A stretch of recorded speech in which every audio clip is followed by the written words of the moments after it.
Quality और consistent performance के लिए सिर्फ सिल्वर पंप्स एंड मोटर्स, नाम याद रखना।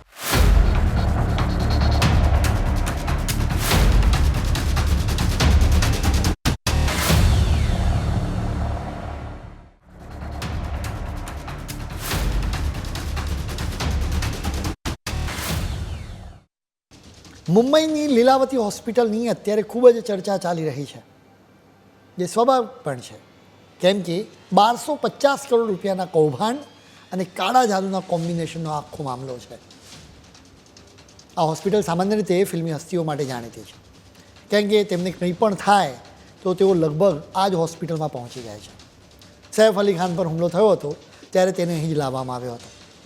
આ વખતે આ હોસ્પિટલ અલગ કારણથી મીડિયાના કેમેરા હેઠળ છે. આ હોસ્પિટલના ટ્રસ્ટે એના 7 ભૂતપૂર્વ ટ્રસ્ટીઓ, ઇક્વિપમેન્ટ સપ્લાયર્સ અને વેન્ડર સહિત 17 લોકોની વિરુદ્ધ એફઆઈઆર દાખલ કરાવી છે. 20 વર્ષમાં 1250 કરોડ રૂપિયાની ઉચાપત કરવામાં આવી છે. મોટાભાગના આરોપીઓ અત્યારે દુબઈ કે બેલ્જિયમમાં છે. મુંબઈ પોલીસના ભૂતપૂર્વ કમિશનર પરમબીર સિંહે આ કૌભાંડ વિશે ફોડ પાડીને વાત કરી હતી. તેઓ અત્યારે લીલાવતી હોસ્પિટલના એક્ઝિક્યુટિવ ડિરેક્ટર છે. તેમણે આરોપ મૂક્યો હતો કે આ હોસ્પિટલના ભૂતપૂર્વ ટ્રસ્ટના રાજમાં ખૂબ ગરબડ થઈ છે. અનેક લોકો ખોટી રીતે ટ્રસ્ટી બની ગયા હતા. આવા ટ્રસ્ટીઓએ ખૂબ જ ગેરરીતિ કરી છે. 1978માં લીલાવતી હોસ્પિટલના ટ્રસ્ટની સ્થાપના કરવામાં આવી હતી. કિશોર મહેતા અને ચારુ મહેતા દ્વારા આ ટ્રસ્ટની સ્થાપના કરવામાં આવી હતી. કિશોર મહેતાના માતા લીલાવતીની યાદમાં આ હોસ્પિટલ શરૂ કરવામાં આવી હતી. વર્ષ 2002 સુધી કિશોર મહેતા, ચારુ મહેતા તેમજ કિશોર મહેતાની બહેન રેખા શેઠ હોસ્પિટલના કાયમી ટ્રસ્ટી હતા. વર્ષ 2002માં કિશોર મહેતાની તબિયત ખરાબ થઈ. તેમણે સારવાર માટે પોતાના પરિવારની સાથે વિદેશમાં જવું પડ્યું. તેમણે એના પહેલાં પોતાના ભાઈ વિજય મહેતાને આ હોસ્પિટલના ટ્રસ્ટી બનાવ્યા, જેના પછી ગેરરીતિની શરૂઆત થવા લાગી.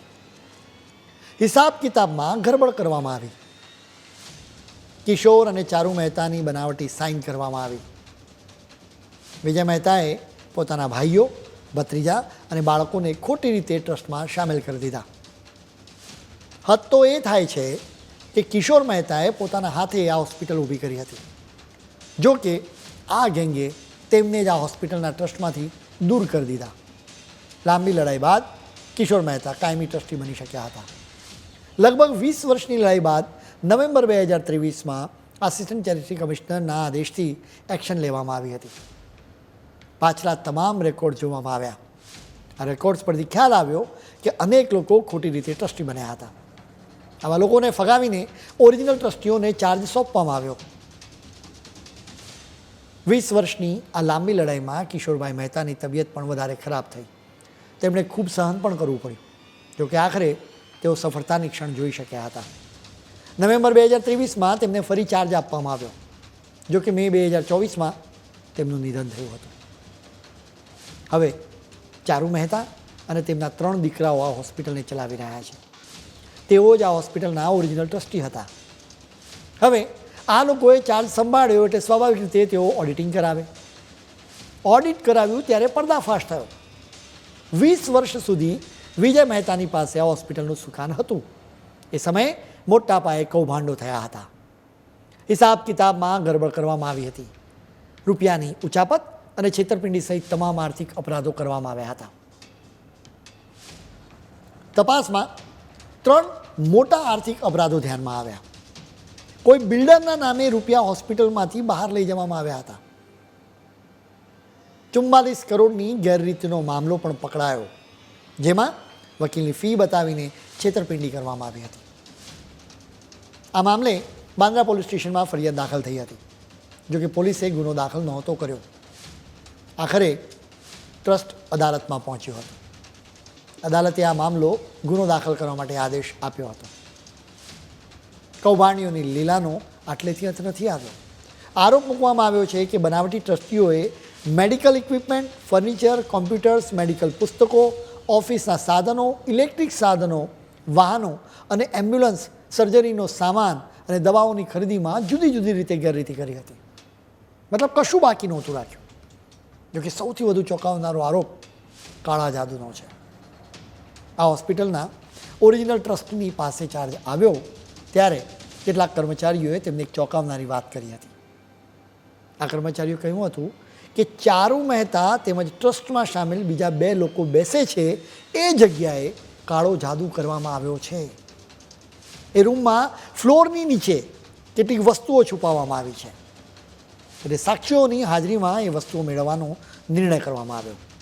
વિડીયોગ્રાફી કરીને ફ્લોરને ખોદવામાં આવ્યો, જેમાંથી 8 કળશ નીકળ્યા હતા, જેમાં માનવના વાળ, હાડકા જેવા માનવીય અવશેષો હતા. એ સિવાય કાળા જાદુ કરવા માટે ઉપયોગમાં લેવામાં આવતી ચોખા જેવી વસ્તુઓ પણ મળી આવી હતી. એ વસ્તુઓને સીલ કરીને પોલીસને જાણ કરવામાં આવી. કેટલાક સ્માર્ટ કર્મચારીઓના કારણે જ આ આખો મામલો બહાર આવ્યો છે. ટ્રસ્ટીઓની બેસવાની જગ્યાએ કે પછી ખૂણામાં જ કળશ મૂકવામાં આવ્યા હતા. સ્વાભાવિક રીતે દાવો કરવામાં આવ્યો છે કે આ કાળા જાદુનો હેતુ અત્યારના ટ્રસ્ટીઓને નુકસાન પહોંચાડવાનો છે. સવાલ થવો વ્યાજબી છે કે કાળા જાદુમાં હાડકાં અને ચોખાનો ઉપયોગ શું છે? કાળા જાદુના નિષ્ણાતો કહે છે કે સ્મશાન સાધનામાં માણસની ખોપડીનો ઉપયોગ કરવામાં આવે છે, એમાં જ ચોખા પકાવવામાં આવે છે. વશીકરણ માટે પણ માનવ ખોપડીનો ઉપયોગ થાય છે. હવે મહારાષ્ટ્રમાં કાળા જાદુને અપરાધ ગણાતા કાયદાનો અમલ કરવામાં આવ્યો છે. એટલે જ આ હોસ્પિટલના ટ્રસ્ટે આ કાયદા હેઠળ ફરિયાદ નોંધાવી. અદાલતે આ મામલે તપાસ શરૂ કરી દીધી છે. અદાલતે પણ કાળા જાદુની ઘટનાને ખૂબ જ ગંભીરતાથી લીધી. ટ્રસ્ટે આરોપ મૂક્યો છે કે વિજય મહેતા એન્ડ કંપનીના કહેવાથી જ કાળો જાદુ કરવામાં આવ્યો છે. કૌભાંડ અને કાળા જાદુના કોકટેલની યોગ્ય તપાસ થવી જ જોઈએ. હજી તો આ કેસમાં ઘણા હાડપિંજર બહાર આવી સંભાવનાઓ છે. જોકે ચેરિટેબલ ટ્રસ્ટને પર્સનલ કેશ મશીન બનાવનારા લોકોને સજા થવી જ જોઈએ. ચેરિટેબલ ટ્રસ્ટના રૂપિયાથી ગરીબોની સારવાર થવી જોઈએ.